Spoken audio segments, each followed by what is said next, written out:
Hello everyone, this is Aidan for Fluid Mechanics 101, and today I'm going to be talking to you about what is the difference between upwind differencing, central differencing and linear upwind differencing, and which scheme should you be using for your CFD simulations. So just to start with an overview of what I'm going to talk about today, I'm going to go through why we need discretization schemes, then going to look at how the discretization schemes work. Then I'm going to go into what is the difference between some of the most common differencing schemes such as upwind, linear upwind and central differencing schemes, and then I'm going to lead into some advanced differencing schemes at the end which you may see in different CFD codes, what they are, what they're based on and how you can understand them. So starting off with the motivation for this talk, different CFD codes offer different types of discretization schemes for simulations, and as the user of the CFD code, you often have to select which of the discretization schemes am I going to use for my simulation, and often it can be quite difficult to remember which is the appropriate scheme for me to use, as they often sound very similar and may behave very differently. So just to give you some examples of typical schemes that you may see, you may have heard of upwind and linear or central differencing schemes, sometimes called second order schemes. Then you may have also seen linear upwind schemes, and then there are a range of more advanced differencing schemes which you may have seen, such as quick schemes or limited linear or some kind of limited schemes. And the aim of this talk is really going to help you to distinguish between the different types of schemes and help you to choose the most effective one for your simulations. So just to start with the background for this and to really explain where the different differencing schemes come from, the most important thing we have to remember is that CFD codes compute the solution at the centroid of every cell in our mesh. So if we look at the diagram there, the cell on the left is the owner cell, or the cell we care about, and it has a centroid P. And this centroid P is where the information in the cell is stored. So all of the flow variables, the velocity, the pressure, temperature, density, they're all computed and stored at the centroid of these cells. And this is the case for most CFD codes use a cell-centered based approach for their schemes. And in the diagram there we can see that in this case the owner cell has a neighbor cell which also has a centroid N, and at that centroid we also know the value of our solution variables, again the velocity, temperature and pressure. And we know the values at the cell centroids, but what we want to know is the value of those same variables on the cell face. So there in the diagram the cell face is shaded in grey, and the cell face has a centroid F, and we would like to know what are the values of those same solution variables but at the center of the cell face F. Now usually one cell is surrounded by several different cells. If it's a hexahedral cell, it will be surrounded by six different cells, and then polyhedra and different shaped cells will be surrounded by different number of neighboring cells.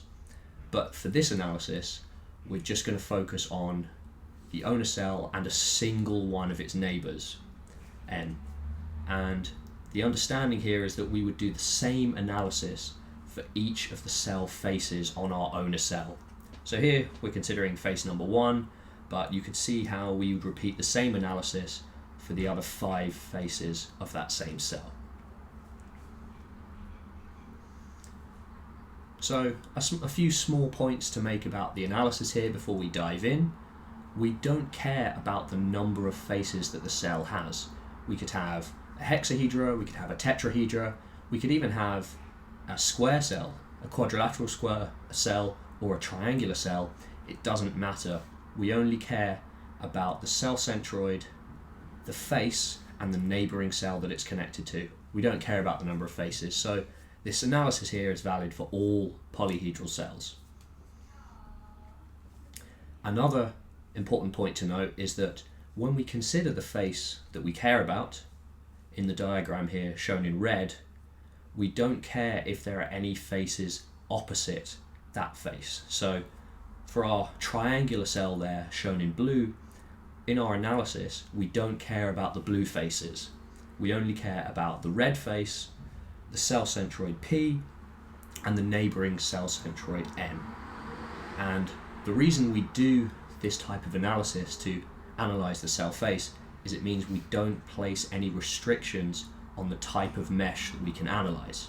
So in some earlier CFD codes they were limited to structured and hexahedral meshes only because they needed to know what the opposite faces were.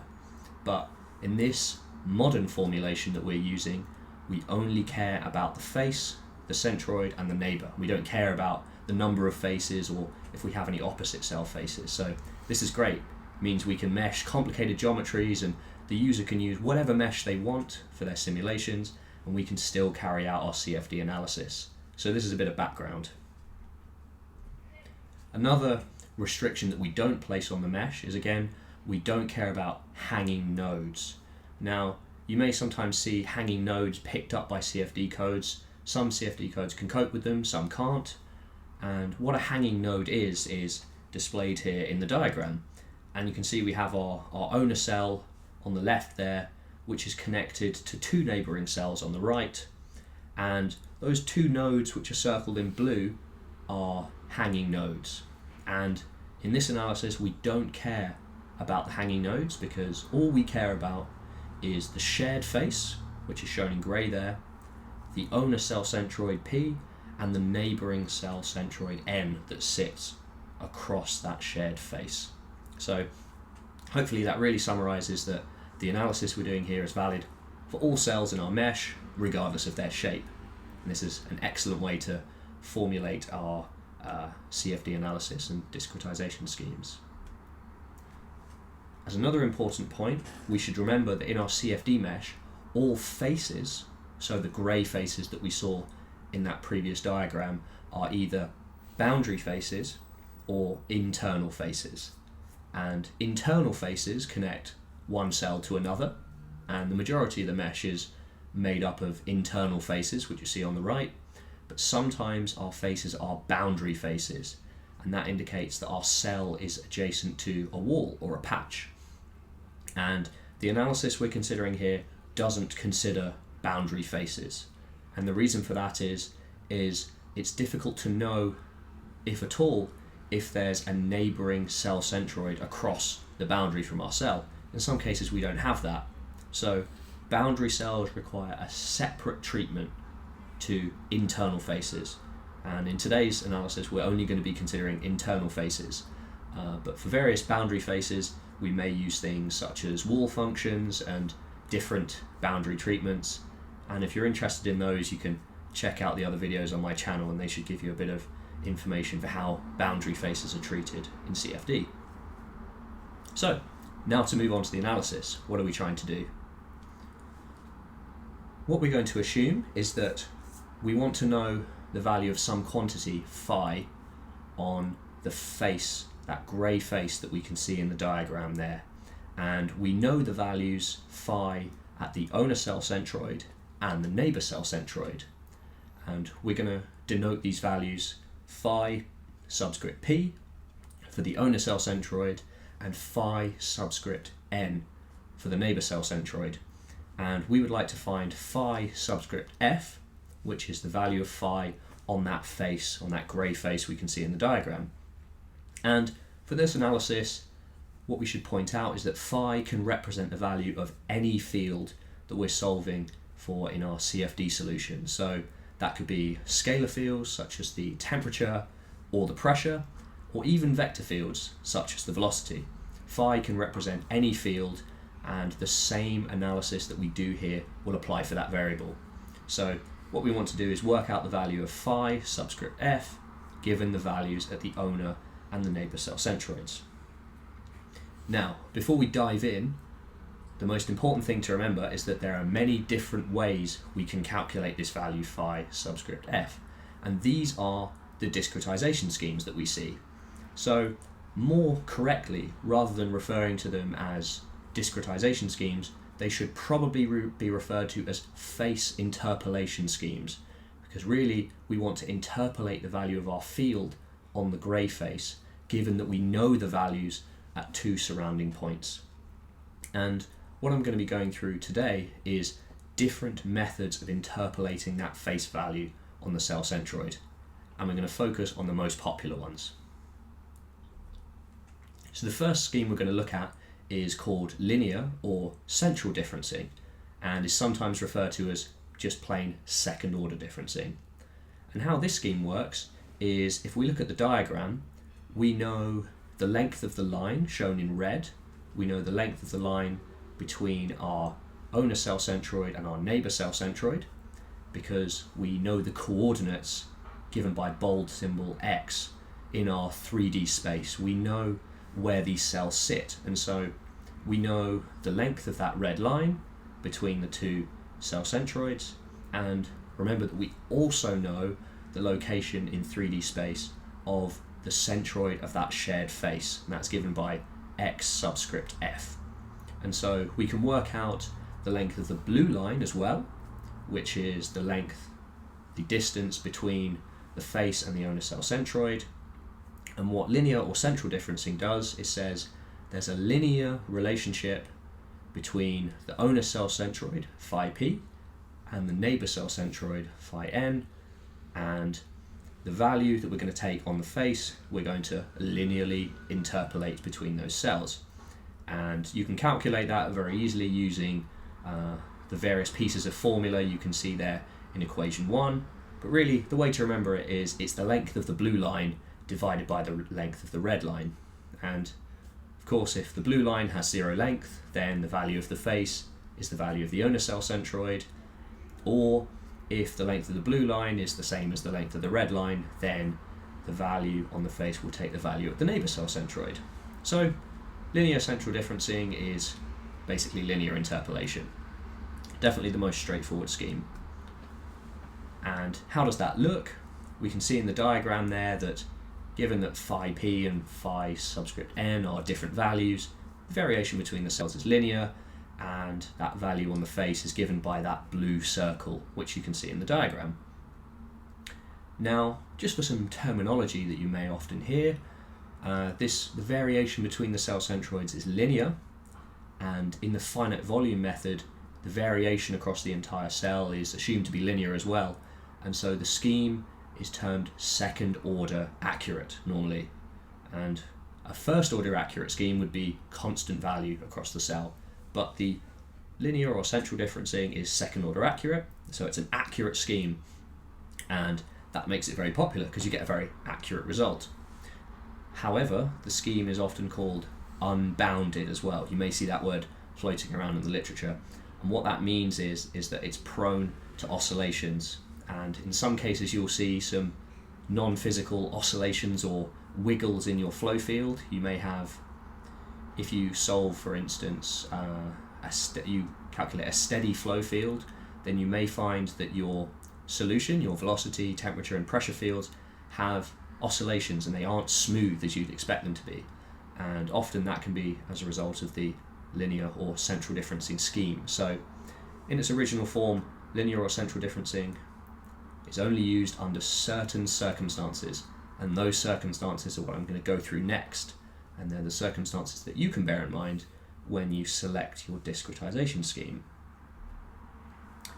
Now, if we think about the Navier-Stokes equation that we're trying to discretize, of course we use discretization for the other scalar transport equations as well, but if we just think of the Navier-Stokes equation, equation 2 there I've put up for you is the incompressible form of the Navier-Stokes equations just for simplicity, and central differencing that we just discussed is pretty much always used for the diffusion term, so that term on the right hand side of Navier-Stokes, which is linked to the viscosity, the shearing and the mixing, that term is often used for central differencing because it's most accurate.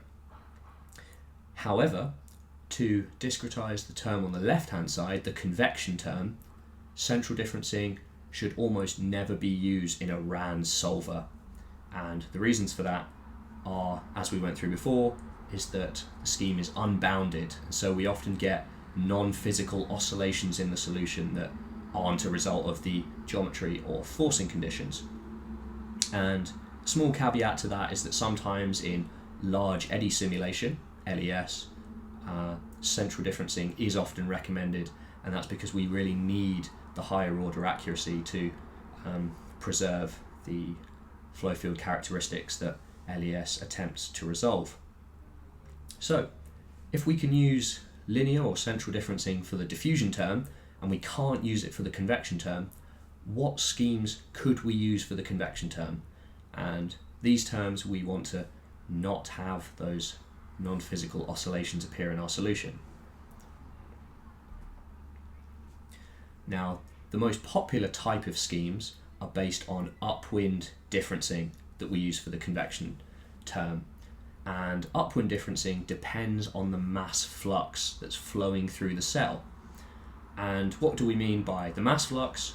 What we really mean is we mean the mass flow rate through a face, and that's given by equation 4.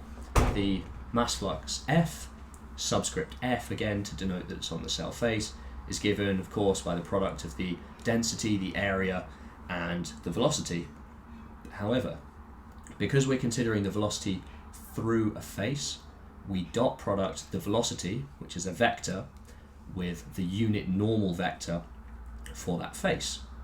And if we consider the diagram there that we've got below, we've got that same cell, the owner cell and the neighbor cell, and we've got that velocity vector on the cell face, which is shown in blue. And of course the velocity vector doesn't have to be aligned with the unit normal vector, normal to the face. It could take any orientation we wanted. And the strength of the mass flux through the face will of course be the dot product of that velocity vector with the normal vector multiplied by the density and the area of the face. Now, the mass flux is a very important concept for upwind differencing, and that's because we can tell the direction of the flow into and out of a cell.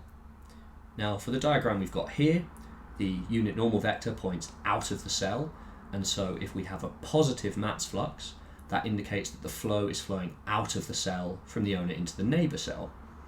And of course, if we had a negative mass flux, that would mean the velocity vector is pointing into the owner cell, and we were getting a mass flux from the neighbor cell into the owner cell. So with upwind differencing, the first thing we always do is evaluate the mass flux on the cell face. And once we know that, we can use it to determine the method that we're going to use to interpolate onto the cell face. Just a reminder, now, once we've evaluated the mass flux F, if our mass flux is going out of the cell, so F is greater than 0, then we assume with upwind differencing that the value on the face, phi F, takes the same value as the value at the cell centroid of the owner cell, phi P. Whereas if the mass flux is going the other way, if it's going back into the face from the neighbour, then we assume that the value on that face is the same as the value on the neighbour cell centroid. So what upwind differencing allows us to do is we're taking some information about the flow and using that to determine what type of interpolation scheme we should be using. And this is very important for the Navier-Stokes equations, in particular the convection term. This is often why you don't see upwind differencing schemes appearing in the solution for many other different types of scalar transport equations in physics, mathematics and engineering, and it's because of the convection term that we get in Navier-Stokes that we're convecting flow information through the mesh. And so let's just think a little bit more about upwind differencing and what that means. If we return to that same diagram that we used for central differencing, what we see now is that from our diagram, if our mass flux is going from left to right, so our flow is going through the owner cell into the neighbour cell, then our mass flux is going to be positive out of the cell, and what we see is that the value phi F on the face is really just a projection of the value at the owner cell centroid phi P onto that face. Likewise, when we go into the neighbour cell, we see that the value phi N is just projected again onto the face of the downstream cell that we can't see here. And from the red line we can see that actually when we use an upwind scheme, the value between the cell centroid and the face is constant. There's no variation across the cell. And in following the correct terminology, that means that this discretization scheme is only first order accurate. It's not as accurate as central differencing. And what does that mean, first order accurate? Well, obviously our solution won't be correct, it won't be accurate. But what do we often see in a CFD solution when our schemes are only first order accurate? What we often see is that if there are any discrete or defined flow structures, these are often smeared out by the upwind scheme, and that means we lose a lot of resolution. And in some cases, that may even mean that the physics of the flow aren't captured correctly. And a typical one for this is if you see vortex shedding off the back of a cylinder. This often has a very distinct periodic solution in time, and if we adopt a first order scheme, that periodic shedding from the back of the cylinder may not be represented correctly, the frequency and the amplitude may be wrong, or the shedding may not even be experienced at all by the solution. So upwind schemes that are first order tend to smear out the flow solution, and so we tend to not want to use upwind differencing for convection schemes if possible. So just to recap, upwind differencing is not accurate. We will lose a lot of the accuracy in the solution to our CFD simulation if we use it. However, you may think, why would a CFD code include upwind differencing if it's not very accurate and we shouldn't use it? And the reason that CFD codes include upwind differencing is because it's very stable. It's perhaps the most stable convection differencing scheme. And what that means is, what you can do is often compute an initial solution to your CFD problem using upwind differencing. Perhaps if the flow is, if you have a bad mesh or the simulation is quite unstable and your difficulty to have convergence, if your solution keeps diverging very quickly, one thing you can do is put on upwind differencing initially to get yourself a solution which won't be accurate, it won't be correct, but it will have settled down. And then when you've got this initial solution, you can switch out the upwind differencing for another more accurate scheme to get the final solution you want. So there's a lot of utility in upwind differencing schemes, and they're often used to get initial solutions for CFD codes. But surely we can do better than that. Surely we can get a scheme that is both stable and accurate as well. And that's where we introduce linear upwind differencing. And linear upwind differencing is a very popular scheme, and you see it in pretty much all CFD codes, and it's generally a very good choice. How does it look mathematically? We can see that in equation 6, once again, the scheme depends on the value of the mass flux F. And what we can see is that if the mass flux is positive, then we're having flow out of the owner cell, P, into the neighbouring cell, N. So once again, the value on the face, phi F, is given by phi P. We have that projection, but we've got this additional term there, which is the product of the gradient, grad phi, and the vector R between the cell centroid P and the face. So what we're doing here is that we're using some information about the gradient at the cell centroid to improve the accuracy of that projection on the cell face. And that may be confusing now just looking at the maths, but what I'm going to do now is show you the diagram, and it will quickly become clear what this scheme actually means. So again, if we consider our model, we have our owner cell on the left, our neighbour cell on the right, and our mass flux once again is going from left to right, from the owner cell into the neighbour cell. And what we see is that we have some value, phi p, at the cell centroid, and what we're doing is we're projecting phi p onto the face of the neighbouring cell. We get phi f. And how we've done that, you can see that the projection is no longer horizontal, but we've used some knowledge of the gradient at the cell centroid, grad phi p, to improve the accuracy of that projection. So the scheme that we see here is nominally second order accurate because we do have a linear variation between the owner cell centroid and the cell face. So we still have that linear variation across the cell. So linear upwind differencing tends to be a lot more accurate than upwind differencing. However, it may be slightly unstable, and the reason for it being unstable I'm going to go into in a minute. What you can immediately see is what you might do in your CFD code is use upwind differencing for the convection term first to get that initial solution, and then introduce the linear upwind differencing to increase the value of phi f on the cell face, as you can see there, and improve the accuracy of the solution. But what are the problems with linear upwind differencing? Why might you not use it straight away? Why is it slightly unstable? Again, just to reiterate there, linear upwind differencing is popular for the convection term, but really to emphasize before I go into the next slide that linear upwind differencing wouldn't and shouldn't be used for the other terms, like the diffusion term on the right. Linear upwind differencing is only intended for the convection term on the left-hand side there. But why is it initially unstable? What you can see from this image, again, it's similar to our previous image of our cell. We have our owner cell P on the right, our neighbor cell N on the right, and our mass flux is going across the screen from left to right. And once again, we have the value of phi P at the cell centroid, and we're using the gradient to project the value of phi P onto that cell face, phi F. Now, this diagram here is intended to show you some of the difficulties that can occur.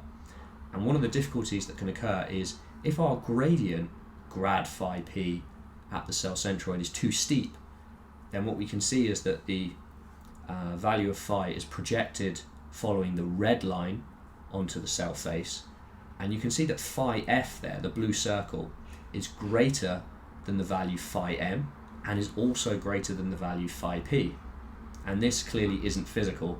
We have a solution on our face that is greater than the values of the two surrounding centroids. And mathematically there's no reason for that not to be permissible, but in our final solution that's incorrect, and we'll end up with oscillations in our solution domain again, because we've got peaks on the cell faces that are greater than the surrounding cell centroids. And it's these peaks that, if left unchecked, lead to the instability of the linear upwind scheme, and is a reason why you might find it difficult to converge it under some situations, and why you might sometimes want to use an upwind scheme first.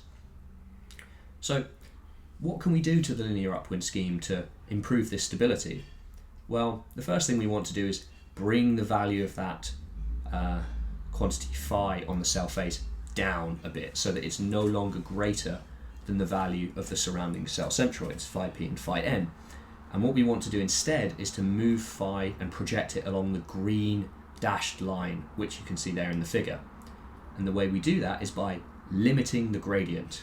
And what you may find in a lot of CFD codes is there are lots of gradient limiters, and these appear a bit mystical and confusing at first because we're not sure what does it really mean by a gradient limiter.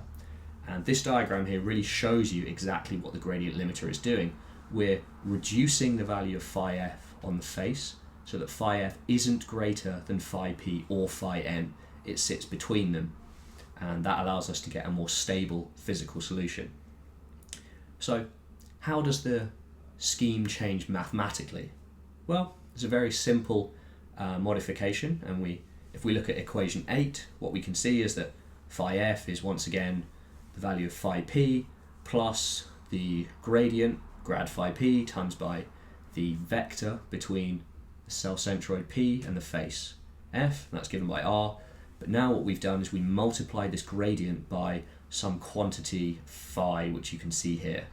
And this limiter takes a value between 0 and 1, and if the limiter is 1, you can see that we've not limited the linear upwind scheme at all, and if it's a value of 0, then we reduce back to the value of upwind differencing, which we know is stable. So all we do is we introduce, that's our gradient limiter phi, and it takes a value between 0 and 1.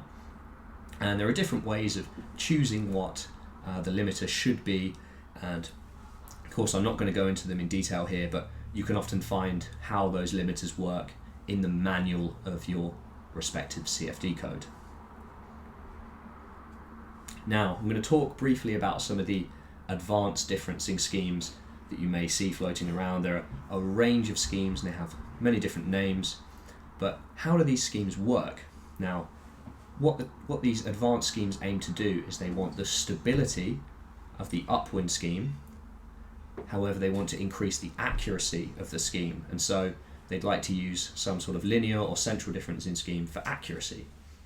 And the way these schemes are set up is if we assume that we compute the value of phi on the cell face using central differencing first, that will give us phi subscript CD.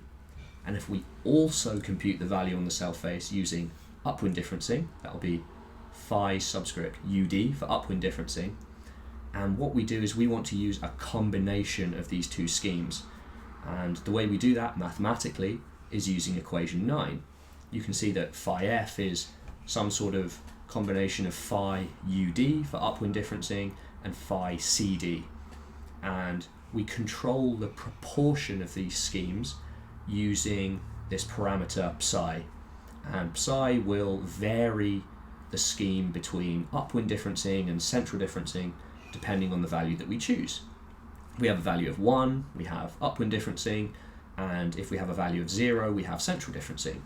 And many of these advanced differencing schemes, all they're doing is choosing clever ways to pick the value of psi.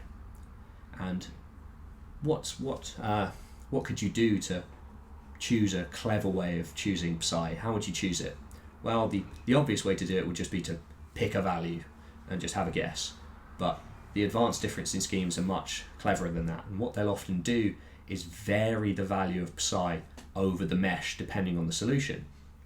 And typically what you might try and do is that in an area where you have some unphysical oscillations appearing, then you would move more towards upwind differencing to try and remove those oscillations. And in areas where there's no problem, the solution is stable, you would move towards a linear or central differencing scheme. And the advanced differencing schemes which you may see in your various CFD codes are very clever at choosing the value of the blending function psi. And if you want to look into more detail about those schemes, I would advise reading through the manual, as scary as that is, of your various CFD codes to try and work out how the blending works and if it's right for you. So some examples of the type of schemes you might see, there are various TVD schemes and NVA schemes and others which have their own special names such as gamma differencing or the MUSCL scheme or the quick scheme, and it takes a bit of reading and often these schemes can be a bit confusing and sometimes they're not very stable when you try them. So usually for CFD solutions, upwind differencing, linear upwind differencing and self-central differencing are sufficient for your CFD solutions. Usually you only need to stick with the main three, and those are the three we've gone through today. However, if you are interested in some of these more advanced differencing schemes, the thesis of Professor Jasak is an excellent introduction to some of these schemes, and I would highly advise you having a read through. So just some useful references for you if you're interested in more about these differencing schemes and where you can find more information. Professor Jasak's thesis from Imperial College is really one of the best sources on the internet, really goes through these differencing schemes in detail, and the chapter you want is chapter 3. So obviously it's a PhD thesis, it's very long, there's lots of information in there, and it's chapter 3 that you want if you really want to go straight to the differencing schemes. And from the ANSYS Fluent user guide, it's section 25.3.1, that's the section that goes through the spatial discretization schemes, and of course find the relevant sections in the relevant manuals if you use other CFD codes. For now, of course, as always, I'll leave direct links to these sources in the description of this video, and if you have any questions, further questions about this topic, or even suggestions for further videos that you'd like me to do, perhaps there are specific differencing schemes that you'd like me to see me do a video on, then just leave your comments in the description below and I'll get to them as soon as I can. And in the meanwhile, thank you all for watching and I'll see you next time.